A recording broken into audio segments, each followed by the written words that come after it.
چې زمونږه کم نننې من مده هغه د پاکستان وزیر اعظم پاتې شوی دی د پاکستان مسلم لیگ نواز ډلې د خپل چې کومه د هغې ډله ده د هغې مشر دی یو ډېر لویه ذمهواري په هغوی باندې راپرېوتې ده او بیا چې کوم د محترمې د شهادت نه پس د پاکستان د یو پاپولر لیډر په طور باندې میاں نواز شریف صاحب چې کوم دی په هغوی باندې دا ټولې ذمهوارۍ راغلي دي. خلک هغوی نه ډېرې تمې لري.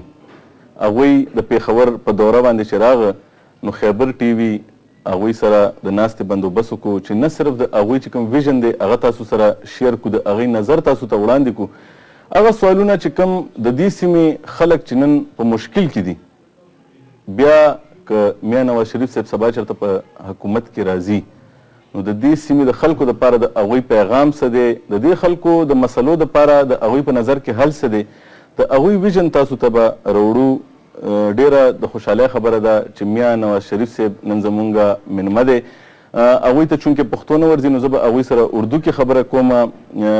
میاں صاحب آپ کو ویلکم کرتے ہیں اپنے جو ہمارا خیبر ٹی وی کا سلسلہ ہے. ایک ہمارا خیبر اے وی ٹی خیبر ہے، دوسرا ہمارا خیبر نیوز ہے کو پختونوں کی سرزمین پر ان کی جانب سے خوش آمدید کہتے ہیں. بہت بہت شکریہ. ټولو پښتنو ته دا امن پیغام اور سلام.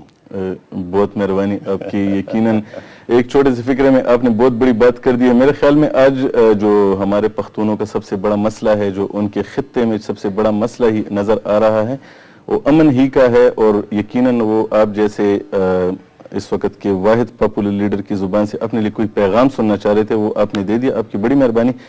میں ایک قومی لیڈر سے کوشش کروں گا اس خطے میں جس میں وہ موجود ہیں ان لوگوں کے حوالے سے ان سے بات کروں. اس وقت آپ کو معلوم ہوگا پوری دنیا میں یہ جو پختون کمیونٹی ہے 15 کروڑ کے قریب سے زیادہ ہی ہیں، اور جتنے بھی ملکوں میں ہیں ماشاءاللہ وہ اس وقت آپ کو دیکھ رہے ہیں. وہ اپنے اس قومی لیڈر سے یہ پوچھنا چاہ رہے ہیں کہ اس وقت جب ہر طرف مسئلے ہی مسئلے نظر آ رہے ہیں، آپ کا ویژن دیکھنا چاہیں گے. آپ کے خیال میں سب سے بڑا مسئلہ کیا ہے اس وقت؟ پاکستان کا سب سے بڑا مسئلہ تو اس وقت فرینکلی میں سچی بات کروں گا خود مشرف ہیں، اور یہ سب مسائل انہوں نے پیدا کیے ہیں. آج پاکستان کے حالات جس نہج پہ پہنچ چکے ہیں، کم از کم میری سیاسی زندگی میں میں نے ایسے پہلے کبھی نہیں دیکھا. 71-72 کے حالات بھی اس نہج تک نہیں پہنچے تھے، اور اتنی اضطراب اور اتنی پریشانی اور مایوسی کی کیفیت اس وقت نہیں تھی. بہت بڑا سانحہ تھا کہ مشرقی پاکستان ہم سے علیحدہ ہوا، بنگلہ دیش بنا، اس میں کوئی شک نہیں ہے. لیکن وہ بھی اس وقت بھی پاکستان میں چونکہ جمہوریت نہیں تھی، اور اس وقت بھی پاکستان میں قانون اور آئین کی حکمرانی نہیں تھی، فوجی حکمران تھے، تو یہ سانحہ پیش آیا. آپ نے مجھے کہا کہ اس وقت پاکستان کا سب سے بڑا مسئلہ کیا ہے، تو پاکستان کا سب سے بڑا مسئلہ جو ہے وہ جو میں نے کہا اس کے ساتھ ساتھ یہ ہے کہ یہاں نہ آئین کا احترام کیا گیا ہے، نہ قانون کا احترام کیا گیا ہے. یہاں کا سب سے بڑا مسئلہ یہ ہے کہ جس کی لاٹھی اس کی بھینس. اور فوجی جرنیل آیا ہے، اس نے یہاں جنگل کا قانون نافذ کر دیا ہے. اور پھر جس گھر میں کسی کوئی نظام نہ ہو، تو اس کے افراد کسی ضابطے یا کسی نظام کے پابند نہ ہو، وہ گھر بھی کیسے چل سکتا ہے، وہ ادارہ کیسے چل سکتا ہے، تو ملک کیسے چلے گا؟ میاں صاحب ایک بات ذہن میں آتی ہے جو بات آپ نے کی ہے، لیکن یہاں پہ جو حالات ہیں اس میں ہم دیکھتے ہیں کہ ہمیں تو ڈرا کے رکھا جا رہا ہے. کبھی ہمیں کہا جاتا ہے کہ آپ کا ایٹمی پروگرام لے کے چلے جائیں گے. آپ سے یقیناً اس پہ بھی ہمارے ویورز سننا چاہیں گے کہ اس پہ آپ کا کیا موقف ہے. کبھی کہتے ہیں کہ اگر پرویز مشرف صاحب چلے گئے تو اس وقت جو ہماری انٹرنیشنل کمیونٹی وہ پاکستان میں کس کے ساتھ بات کرے گی، کس کے ساتھ بیٹھ کے یہ سارے مسئلے حل کروائے گی. آپ یہ بتائیں کہ اس وقت جو لوگوں کے ذہن میں یہ فیئر ہے کہ اگر پرویز مشرف صاحب جاتے ہیں تو پھر یہاں پہ کون وہ سارے معاملات دیکھے گا، جو اندرونی بھی ہمارے مسئلے ہیں وہ بھی دیکھے گا اور بیرونی دنیا کے ساتھ بھی بات کرے گا؟ پرویز مشرف صاحب کوئی انڈسپینسیبل تو نہیں ہے، پاکستان میں کوئی بھی انڈسپینسیبل نہیں رہا کہ جس کے بغیر کاروبار مملکت ہی نہ چلے. پرویز مشرف بڑے ہیں یا پاکستان بڑا ہے؟ پاکستان کے 16 کروڑ عوام میں کوئی ایسا شخص نہیں ہے جو پاکستان کو اس مجدہار سے نکال سکے. میں یہ سمجھتا ہوں کہ خود پاکستان کے 16 کروڑ عوام کی اپنی بھی ذمہ داری ہے اور وہ ذمہ داری ادا کرنے کا ان کو موقع ملنا چاہیے. پرویز مشرف صاحب جو ہے وہ ان کو وہ ذمہ داری اور اپنے فرض اور اپنے اس حق کو ادا کرنے کا موقع نہیں دینا چاہتے. وہ سمجھتے ہیں کہ میں پاکستان کے ساتھ ہوں اور پاکستان میرے ساتھ ہے. اپنی ذات کے گرد وہ پورے پاکستان کو گھما رہے ہیں. آپ جانتے ہیں میرے بھائی کہ وہ شخص جو ہیں وہ پاکستان کے صدر ہونے کی اہلیت نہیں رکھتے تھے، لیکن انہوں نے ایک زبردستی فیصلہ لیا سپریم کورٹ سے اپنے حق میں. اور وہ فیصلہ کیسے لیا؟ جو سپریم کورٹ کے اصل جج تھے ان کو نکال باہر کیا اور اس کے بعد ان کو گھروں میں نظر بند کر دیا. ان کی آواز تک دبا دی انہوں نے. آج چیف جسٹس افتخار محمد چودھری جو کہ پاکستان کے آئینی اور قانونی چیف جسٹس ہے، آج ان کو گھر سے نکلنے کی اجازت ہے. میں کل ان کے گھر پہ گیا کیونکہ میں نے اخبار میں پڑھا کہ انٹیریئر منسٹر نے کہا ہے، حکومت پاکستان نے کہا ہے، دعویٰ کیا ہے کہ جج جو ہیں وہ آزاد ہیں، گھوم سکتے ہیں، آ سکتے ہیں، جا سکتے ہیں. تو میں نے کہا میں جا کے خود اس کی تصدیق کروں. تو وہاں گیا تو وہاں بیریکیڈز لگے ہوئے تھے، وہاں 500 پولیس والوں نے ان کے گھر کا گھیرا کیا ہوا تھا. مجھے نہیں جانے دیا اندر. یہ کس قسم کی آزادی ہے؟ تو میں یہ کہہ رہا ہوں کہ ججوں کو نکال کے اپنے من پسند جج بٹھا کے اپنے ایک پروویژنل کانسٹیٹیوشن آرڈر کے تحت ان کو حلف دلوا کے، ان کو پاکستان کا حلف نہیں دلوایا، ان کو اپنی وفاداری کا حلف دلوایا مشرف صاحب نے، اور پھر ان سے فیصلہ لیا ہے. مجھے آپ یہ بتائیے کہ ایک شخص جس نے فوجی وردی پہنی ہو، 4 سٹار جو اس قوم نے عطا کیے ان کو، وہ یہاں پہ کندھوں پہ لگائے ہوں اور اس کے بعد وہ کہیں کہ مجھے اسی وردی میں تم صدر بناؤ اور اسی وردی میں مجھے صدر تسلیم کرو، میرے حق میں فیصلہ کرو، چاہے قانون کہتا ہے یا نہیں کہتا، آئین کہتا ہے یا نہیں کہتا، لیکن میرے حق میں فیصلہ ہونا چاہیے. نہیں ہوگا تو میں اٹھا کے آپ کو باہر پھینک دوں گا. وہ فیصلہ آنے والا تھا، پتہ نہیں کیا آتا فیصلہ، اس سے پہلے انہوں نے اٹھا کے ان کو باہر پھینک دیا. مجھے آپ بتائیے کہ یہ سب کچھ جو ہے یہ کیا ہے؟ کوئی ایک ملک کی جاگیر ہے پاکستان یا پاکستان 16 کروڑ عوام کی جاگیر ہے؟ میاں صاحب ایک سوال ذہن میں آتا ہے ایک عام آدمی کا کہ اگر آپ کی جماعت الیکشن جیتتی ہے اور آپ کے جو صدر صاحب کے بارے میں جو خیالات ہیں، تو پھر اس صورتحال میں کیا وہ بنے گی، کیا تصویر بنے گی؟ آپ صدر صاحب کے ساتھ چلیں گے، نہیں چلیں گے؟ اس صورت میں ملک کا کیا ہوگا؟ پاکستان کے 16 کروڑ عوام صدر کے ساتھ نہیں چلنا چاہتے، خود پاکستان کا قانون اس صدر کے ساتھ نہیں چلنا چاہتا، خود صدر صاحب اس آئین کے ساتھ نہیں چلنا چاہتے، یہ آئین صدر صاحب کے ساتھ نہیں چلنا چاہتا، پاکستان کی عدلیہ کے ساتھ وہ نہیں چلنا چاہتے، پارلیمنٹ ان کے ساتھ نہیں چلنا چاہتی، آئندہ آنے والی پارلیمنٹ بھی ان کے ساتھ نہیں چلنا چاہے گی. تو آپ مجھ سے کیسے یہ توقع کرتے ہیں کہ میں ان کے ساتھ چلوں؟ اس کا مطلب کہ میں ان کے سارے غیر قانونی، غیر آئینی اور ان کے غیر اخلاقی ہتھ کنڈوں کو میں قبول کر لوں اور میں یہ سمجھوں کہ جناب انہوں نے آئین توڑا ٹھیک کیا، انہوں نے قانون توڑا ٹھیک کیا، انہوں نے عدلیہ توڑی ٹھیک کیا، تو میں اس کے باوجود ان سے جا کے ہاتھ ملاؤں اور ان کو سزا تسلیم کروں؟ میاں صاحب کیا ہوگا؟ اس سے بڑا جرم کون اور کرے گا؟ اس وقت جو پاکستان کی صورتحال ہے کافی پریشان کن ہے، لیکن اگر پھر ایسی صورت بنتی ہے تو پھر ایک الیکٹڈ لوگوں کی اور صدر کے بیچ میں جو ٹسل شروع ہوگی، پھر آپ نہیں سمجھتے کہ انارکی مزید پھیلے گی؟ بھائی اس کے لیے تو خود مشرف صاحب ذمہ دار ہیں، ہم ذمہ دار نہیں ہیں۔ اس صورتحال سے نکلیں گے کیسے؟ 16 کروڑ عوام ذمہ دار نہیں ہیں، اس کے لیے خود مشرف صاحب ذمہ دار ہیں۔ ان کے یہ جو ان کے اپنا تکبرانہ قسم کے فیصلے اور میں نہ مانوں، میں قانون سے بھی بالا تر ہوں، میں آئین سے بھی بالا تر ہوں، یہ روش اس ساری چیز میں حائل ہے۔ ان سے جتنی جلدی چھٹکارا حاصل کیا جائے اتنا ہی پاکستان کا بھلا ہے۔ میری ذات کی بات نہیں ہے میرے بھائی، میرا ذات کا معاملہ نہیں ہے۔ میرے ذات کا معاملہ ہوتا تو میں 8 سال مجھے ملک سے باہر گزارنے کی ضرورت نہیں تھی، میں 14 مہینے اٹک قلعے کے اندر ہتھکڑیاں لگوا کے مجھے بیٹھنے کی وہاں ضرورت نہیں تھی۔ میاں صاحب ایک بات دوسری پوچھتے ہیں، چلیں آپ ذرا یہ بتائیں کہ جب تک محترمہ تھیں تو ہمیں یہ احساس تھا کہ اس وقت ہمارے پاس سیاسی قیادت میں 2 بہت ہی پاپولر لیڈران موجود ہیں۔ آپ یہ بتائیں کہ ان کے بعد آپ خود کو کہاں دیکھتے ہیں کہ آپ پہ کیا کیا ذمہ داریاں پڑی ہیں، جو ملک میں جو صورتحال ہے اس کے حوالے سے اس کو نکالنے کے لیے کیا پروگرام ہے آپ کے پاس؟ محترمہ ہم سے بچھڑ گئیں، مجھے اس کا بڑا دکھ ہے، بڑا افسوس ہے، اور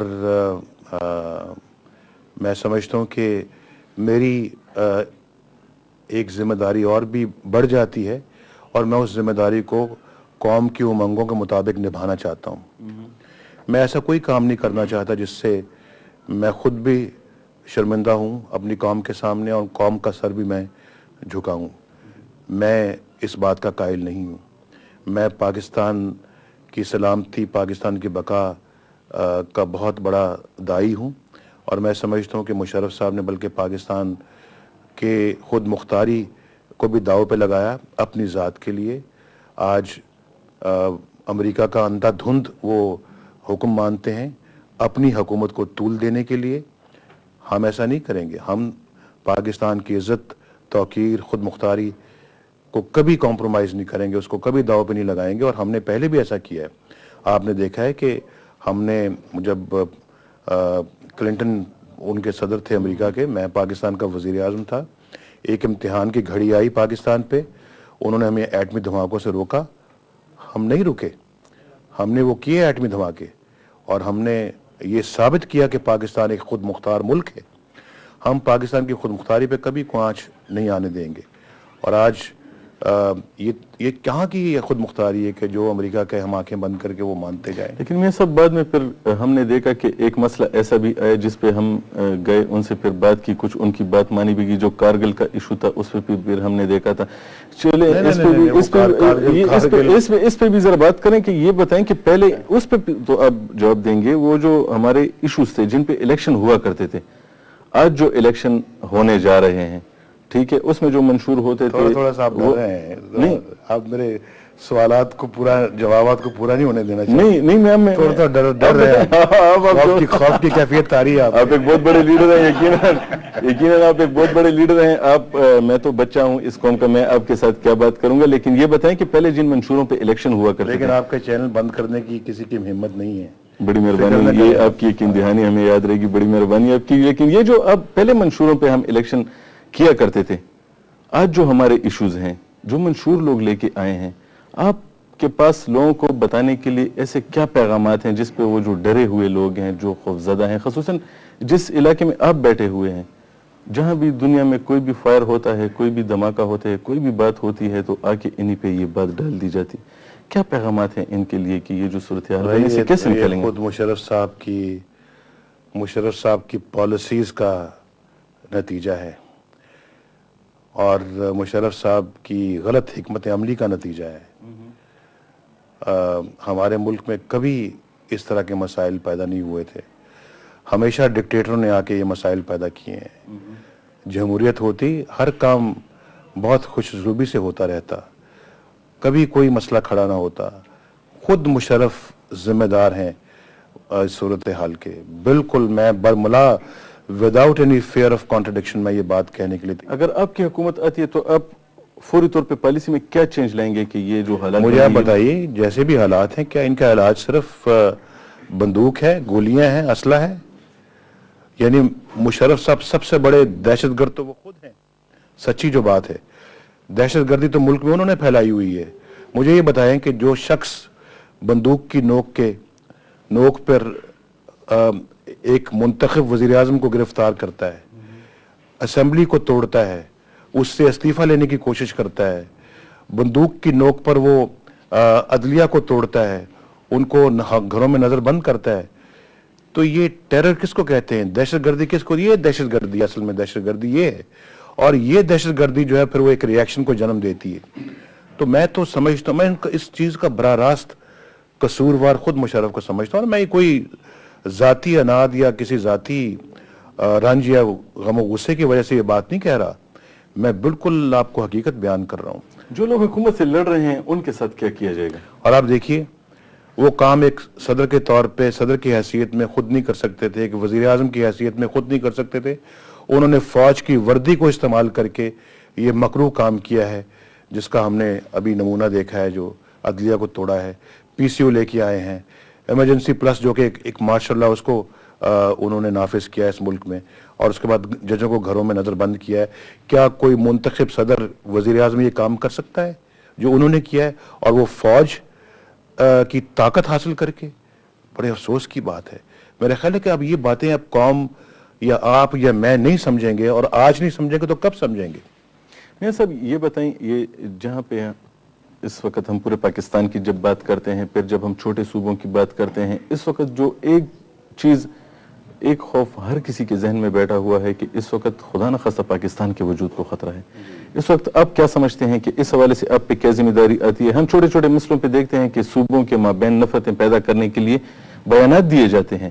ہم نے دیکھا ہے کہ آٹے کا مسئلہ آتا ہے تو ایک پیغام آتا ہے کہ پنجاب نے آٹا روک دیا ہے, کراچی کا آٹا روک دیا ہے, صوبہ سرحد کا آٹا روک دیا ہے. یہ جو چھوٹے چھوٹے مسئلے ہیں, یہ جو تقسیم در تقسیم کا عمل جاری ہے, اس کو ختم کرنے کے لیے کیا پروگرام ہے آپ کے پاس؟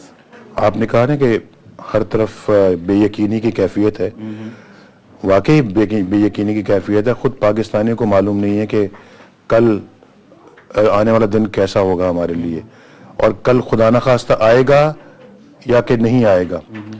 آج پاکستان کے اندر جن مسائل نے جنم لیا ہے, میں یہ سمجھتا ہوں کہ اس کا حل میں نے ابھی حال ہی میں پیش کیا کہ مشرف صاحب اس ملک پر رحم کریں, وہ اقتدار چھوڑ دیں اور پاکستان کو چلانے دیں, پاکستانیوں کو پاکستان چلانے دیں. اور اس کا طریقہ یہ ہے کہ ایک نیوٹرل کیئر ٹیکر گورنمنٹ قائم ہو, اور وہ ایک آزاد الیکشن کمیشن کا قیام کرے, اور اس کے بعد فری اینڈ فیئر الیکشنز ہوں. اس والیٹائل سچویشن میں اگر فری اینڈ فیئر الیکشنز نہ ہوئے تو وہ ایک بہت بڑے نئے بحران کو جنم دیں گے, جو مشرف صاحب کے تصور سے بھی باہر ہے, جو عام پاکستانی کے تصور سے بھی باہر ہے. اور اگر ایسا ہوا تو میرا خیال ہے کہ پھر ہم سب پچھتائیں گے. اس لیے میں آج بر وقت یہ کہہ رہا ہوں کہ آج ہی یہ فیصلہ ہونا چاہیے, اور مشرف صاحب جو ہیں وہ اس کام کو کریں تاکہ پاکستان کا آنے والا وقت جو ہے وہ کم از کم اتنا خطرناک نہ ہو جتنا کہ ہم دیکھ رہے ہیں. یہ ہے میرا, جو آپ نے مجھے پوچھا اس کا حل کیا ہے, یہ ہے اس کا حل. میں آپ سے یہ پوچھتا ہوں, آپ بات کرتے ہیں ایک کیئر ٹیکر گورنمنٹ کی, پیپلز پارٹی کچھ اور مانگ رہی ہے, جماعت اسلامی نے یہ کہا ہے کہ ایک عبوری حکومت بنائی جائے. اس وقت جو ملکی حالات ہیں اس میں یہ سوال اٹھتا ہے کہ کیا ہماری سیاسی قیادت کسی ایک نقطے پہ, کسی دو نقطوں پہ اکٹھی بھی نہیں ہو سکتی؟ اتنے زیادہ آپشنز آ رہے ہیں. اس حوالے سے آپ نے کبھی رابطہ کیا ہے, کبھی کوئی بات ہوئی ہے آپ میں کہ اس وقت جو ملک کی صورتحال ہے اے پی ڈی ایم یہی چاہتی ہے, ہم یہ چاہتے ہیں, اور پیپلز پارٹی بھی فری اینڈ فیئر الیکشنز چاہتی ہے. اس پہ تو کوئی دو رائے نہیں ہے. لیکن مشرف, یہ مطلب نہیں کہ ہم مشرف صاحب قومی حکومت بنائی جائے, عبوری حکومت بنائی جائے, مختلف حکومتوں کے بنانے کے جو وہ کیے جا رہے ہیں, مطالبات کیے جا رہے ہیں, اس میں کوئی ایک بات نہیں بنائی جا سکتی تھی؟ کیا ہماری سیاسی قیادت میں اتنی وہ نہیں ہے کہ وہ بیٹھ کے ایک بات پہ متفق ہو جائیں, آپ سب مل کے کوئی اس کا کیا ہم مشرف صاحب کے نیچے متفق ہو جائیں؟ اس کا دوسرا راستہ پھر یہ ہے کہ ہم مشرف صاحب کو تسلیم کر لیں.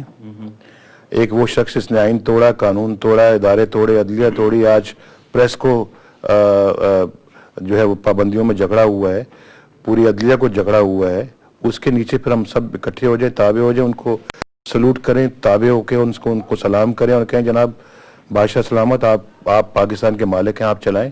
اس کا تو پھر دوسرا راستہ تو ہی ہے. اگر یہ نہیں تو پھر جو میں نے آپ کو پہلے بتایا وہ راستہ ہے. تو میرا خیال ہے کہ اس پہ آج قوم اس سے زیادہ کبھی آج تک متفق نہیں ہوئی کہ مشرف کو جانا چاہیے. میرا خیال ہے آج ایک پاکستانی کو آپ سڑک میں, دیہات میں, گاؤں میں, شہر میں پوچھے جا کے کیا رائے عامہ ہے. تو میں تو وہ بات کر رہا ہوں جو آج عام پاکستانی سوچ رہا ہے. یہ سب یہ بتائیں کہ جب آپ نے پہلے پاکستان میں الیکشن لڑے, جب آپ پاکستان میں تھے, پھر آپ باہر چلے گئے, پھر آپ واپس آئے, اس وقت کے اور اس وقت کے پاکستان میں کیا فرق ہے؟ دوسری بات یہ ہے کہ جب ہم نے دیکھا کہ محترمہ باہر گئیں, پھر جب وہ واپس آئیں تو وہ ایک مختلف قسم کی بے نظیر نظر آئیں. آپ کیا وہی نواز شریف ہیں جو گئے تھے, یا جب آئے ہیں تو کیا تبدیلی کے ساتھ واپس آئے ہیں؟ میں وہی نواز شریف ہوں. میرا وہی سٹینڈ ہے جو 1999 کو سٹینڈ تھا, کسی زیر زبر کا فرق نہیں ہے.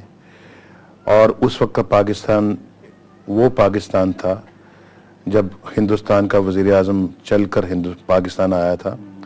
اس وقت پاکستان وہ پاکستان تھا کہ ہندوستان نے 5 ایٹمی دھماکے کیے, ہم نے 6 کیے.